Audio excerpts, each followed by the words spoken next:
What you gonna do? Where you running to? Yeah. I thought this love was true. There wasn't enough for you. 우리는 자꾸 커지려고 해요. 더 많이 알려지고 더 크게 보여지고 더 넓게 퍼지고 싶어 하죠. 그게 확장이라고 믿거든요. 하지만 저는 생각합니다. 확장이란 단지 커지는 게 아니라 깊어지는 게 아닐까. 크기가 아니라 방향의 문제, 양이 아니라 밀도의 이야기. 어떤 브랜드는 사람의 마음을 깊이 건드리고 어떤 팀은 시간이 지나도 철학을 잃지 않죠. 그리고 어떤 기술은 그 자체로 한 사람을 바꾸기도 합니다. 도대체 그들은 어떻게 확장이라는 걸 이뤄낸 걸까요? 우리는 오늘 확장이라는 단어를 다시 들여다보려 합니다. 샤넬이라는 이름이 어떻게 시대를 바꿨고 아스널이라는 축구팀이 어떻게 문화를 남겼는지, 그리고 우리 미용업 안의 기술은 어떤 방식으로 철학이 되어야 하는지. 이건 단순히 브랜드가 커지는 이야기가 아니라 나라는 존재가 우리가 되어가는 과정입니다. 그리고 기술이 태도가 되고 태도가 문화가 되는 확장의 진짜 의미에 대한 이야기, 이 이야기를 지금부터 시작해 보겠습니다. 샤넬은 1910년 파리에서 시작된 작은 모자 가게로부터 오늘날 세계적으로 유명한 명품 브랜드로 성장했습니다. 가브리엘 코코 샤넬이 창립한 이 브랜드는 당시 여성들이 억압받던 시대에 패션을 통해 여성들에게 해방감을 선사하고자 했습니다. 간결함은 진정한 우아함이다 라는 철학을 바탕으로 아이코닉한 작품을 선보였죠. 샤넬의 철학은 단순히 미적 가치에 그치지 않았습니다. 기능성과 아름다움을 동시에 고려하는 혁신적인 디자인을 통해 확장을 이끌어냈죠. 현재 샤넬은 세계 5대 명품 브랜드로 자리 잡았고 그 철학은 오늘까지도 변치 않고 있습니다. 샤넬이 100년을 넘는 역사를 이어갈 수 있었던 이유는 바로 철학에 있습니다. 샤넬은 단순히 제품을 만들어내는 브랜드가 아니라 하나의 철학을 세상에 전달하는 브랜드입니다. 간결함과 우아함을 중시하는 그녀의 철학은 오늘날에도 많은 디자이너들과 패션 업계에서 영향을 미치고 있으며 샤넬의 아이코닉한 제품들이 그 정신을 대변하고 있죠. 브랜드의 확장, 그건 단지 크기를 키우는 일이 아니죠. 저는 늘 그렇게 생각해요. 확장이란 철학이 시간과 공간을 뚫고 퍼지는 것. 코코 샤넬은 말했죠. 나는 패션을 만들지 않는다. 나는 스타일을 만든다. 그 말 안에는 그녀가 바꿔내고자 했던 세상, 그녀가 믿고 있던 자유, 그리고 그 자유를 지키는 방식이 담겨 있습니다. 그녀는 단지 옷을 만든 게 아니라 여성의 몸과 정신을 해방시킬 옷을 만들었습니다. 그러니까 샤넬은 결국 철학이 사람을 움직였고 사람이 문화를 만들었고 문화가 브랜드가 된 사례입니다. 이건 확장의 가장 고전적이면서도 완벽한 예라고 생각합니다.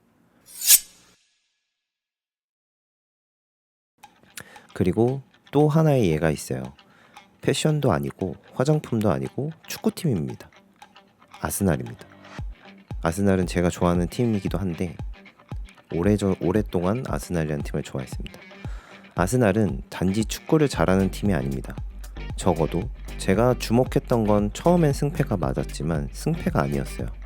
이 팀은 누가 어떤 방식으로 팀을 만들 것인가를 질문해온 팀이었습니다. 아스날은 1886년 런던 북부에서 창단된 오랜 전통을 가진 축구팀입니다. 한때는 보수적이고 전통적인 이미지로 지지 않는 축구를 추구하던 팀이었죠. 하지만 1996년 한 남자의 등장으로 이 팀은 완전히 다른 철학을 갖게 됩니다. 그 이름은 아르센 벵거입니다. 그는 축구를 단지 전술의 게임이 아니라 문화와 철학의 공간으로 바라봤죠. 선수들의 식단을 바꾸고 훈련 방식을 개선하고 데이터를 통해 플레이를 분석했습니다. 하지만 그보다 더 깊이 그는 이렇게 말했습니다. 우리는 어떻게 이기냐를 고민해야 한다. 이기기만 하면 되는 게 아니라 축구의 방식에 가치를 넣은 사람이었습니다. 03-04 시즌 아스날은 무려 한 시즌 동안 단 한 번도 지지 않았습니다.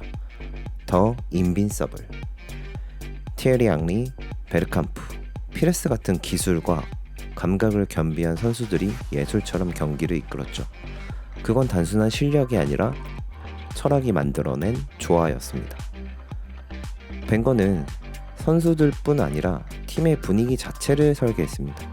훈련장에서도 철학이 흐르게 하라. 몸이 아니라 정신이 움직이는 팀. 기술보다 생각이 먼저인 팀. 그는 축구를 한 팀의 정체성으로 끌어올렸습니다.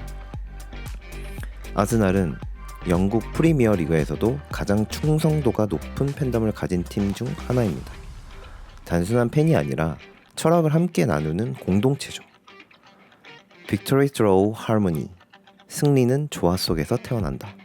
이 말은 구가 아니라 아스날의 정신입니다. 팬들은 팀과 함께 성장하고 실패해도 떠나지 않습니다. 그건 신뢰와 철학의 관계죠. 현재 아스날의 감독인 미켈 아르테타는 벵거 시절 주장 출신입니다.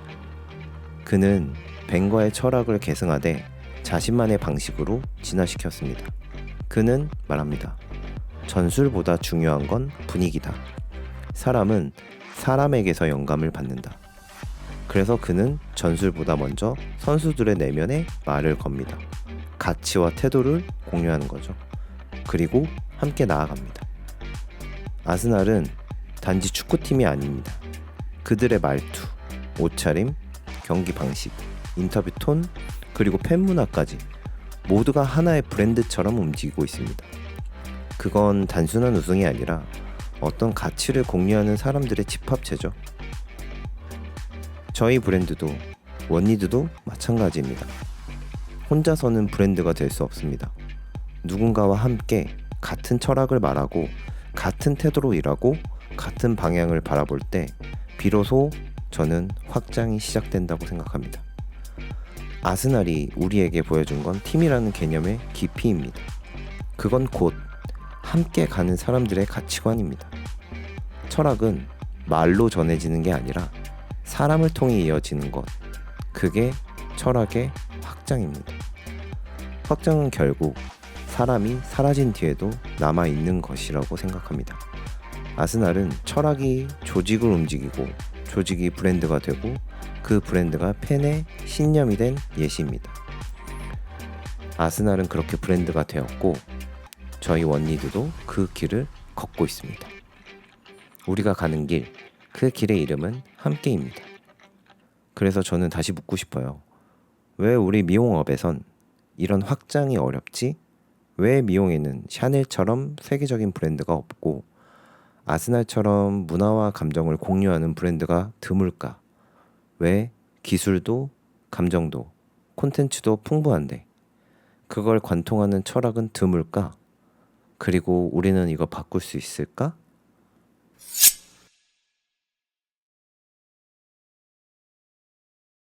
아름답지 않았습니다. 그건 생존이었죠. 우리가 흔히 기술이라고 부르는 그 손의 움직임, 그건 누군가에게는 살아남기 위한 유일한 선택지였습니다. 오엽주 여사님처럼요. 1920년대 일본에서 미용 기술을 배워 돌아와 대한민국에 미용이라는 씨앗을 뿌린 사람입니다. 그때는 머리를 자르는 일보다 삶을 붙잡는 일이 더 컸던 시기였을 겁니다. 기술은 처음엔 생존이었습니다. 물론 그 시대엔 철학 같은 말은 사치였을지도 모르죠. 하지만 저는 생각합니다. 그 손끝엔 이미 철학 이전에 철학이 있었을 거라고요. 삶에 대한 태도, 포기하지 않겠다는 태도, 그런 것들이 분명히 존재했겠죠. 전쟁이 끝나고 우리는 살아야 했고 국가는 빠르게 복구를 원했죠. 그 안에서 기술은 구조로 들어갑니다. 학원이 생기고 면허제도가 생기고 이발사, 미용사, 디자이너라는 이름들이 생기기 시작했습니다. 기술은 혼자의 것이 아니라 배워야 하고 전수해야 하고 기준을 따라야 하는 구조로 바뀌었죠. 그때부터 기술은 실력이라는 말과 짝이 되기 시작했습니다. 잘하는 사람, 못하는 사람, 경력이 많은 사람, 적은 사람, 높은 사람, 낮은 사람. 근데 묻고 싶습니다. 그 기준은 누가 만들었을까요? 1990년대, 2000년대, 2010년대를 지나면서 기술은 감각과 결합되기 시작합니다. 청담동, 압구정, 스타일, 트렌드, 브랜드. 이제 머리를 자르는 일은 그 사람의 감각을 보여주는 일이 되었고, 잘 자르는 기술보다 잘 보이는 이미지가 더 중요해졌어요. 그 시절 저도 거기 있었죠. 어떻게든 잘하고 싶었고, 인정받고 싶었고, 내 기술이 멋있어 보였으면 했고, 그 시절은 화려했지만 사실은 아주 지치던 시기였습니다. 왜냐면 속도가 너무 빨랐거든요. 유튜브, 인스타그램, 브랜딩, 자기 PR, 1인 미디어. 기술은 이제 콘텐츠가 되었습니다. 강의가 되고, 브이로그가 되고, 자극적인 영상이 되고, 이젠 기술을 보여주는 시대가 아니라 기술이 소비되는 시대가 된 겁니다. 손기술이 아니라 편집된 장면의 기술, 실력이 아니라 주목받는 방식의 기술. 다들 유명해지려고 하는데 그 안에서 묻는 사람은 점점 줄어갑니다. 나는 왜 이 기술을 쓰는가? 이 기술은 과연 누구를 위한 것인가? 요즘은 조금씩 다시 돌아오는 것 같아요. 빠름이 아니라 정확함, 자극이 아니라 진심. 유행을 따라가는 기술보다 한 사람에게 어울리는 기술, 고객이 원하는 걸 다 해주는 디자이너보다 정말 필요한 걸 제안할 수 있는 디자이너. 그래서 저는 요즘 다시 묻기 시작했습니다. 이 기술은 내 철학과 맞는가? 이 손의 움직임은 어떤 태도를 담고 있는가? 기술은 단지 잘하는 게 아닙니다. 잘 다루는 것이에요. 그 사람에게 맞게, 그 상황에 맞게, 그 브랜드의 기준에 맞게. 기술은 태도입니다. 정확한 한마디, 섬세한 손끝, 지나치지 않는 눈빛. 그 안에는 수많은 배려와 선택과 기준이 녹아 있습니다. 그게 기술의 철학이에요. 기술은 이렇게 확장되었습니다. 생존에서 구조로, 구조에서 감각으로, 감각에서 이미지로, 이미지에서 다시 태도로. 그리고 지금 저는 다시 묻습니다. 우리는 지금 어떤 기술을 어떻게 쓰고 있는가? 그 기술은 우리의 태도와 철학을 담고 있는가? 확장은 크기가 아니라 방향입니다. 그리고 기술의 확장이란 그 손 안에 담긴 의미가 사람에게 전해지고, 사람이 연결되고, 팀이 만들어지고, 브랜드가 되고, 문화가 되는 과정입니다. 기술은 결국 그 기술을 쓴 사람을 담습니다. 그렇다면 내가 쓰는 기술은 나를 어떻게 담고 있을까요? 확장은 단지 밖으로 퍼지는 게 아니라 안에서부터 차오르는 일입니다. 그 안에 철학이 없다면 그건 단지 커지는 것에 불과하죠. 그래서 우리는 묻습니다. 이건 정말 우리다운가? 이 방식은 우리가 지향하는 태도인가? 이 기술은 사람을 향해 있는가? 이런 질문을 던지는 팀은 빠르지 않아도 단단하게 넓어집니다. 샤넬이 그랬고, 아스날이 그랬고, 우리가 꿈꾸는 미용도 결국 그런 확장을 할 수 있어야 한다고 믿습니다. 사람이 곧 브랜드가 되는 것, 기술이 곧 철학이 되는 것, 우리가 곧 문화가 되는 것, 그게 우리가 말하는 원리드의 확장입니다. 브랜드는 결국 얼마나 멀리 퍼졌느냐보다 얼마나 깊게 스며들었냐의 문제입니다.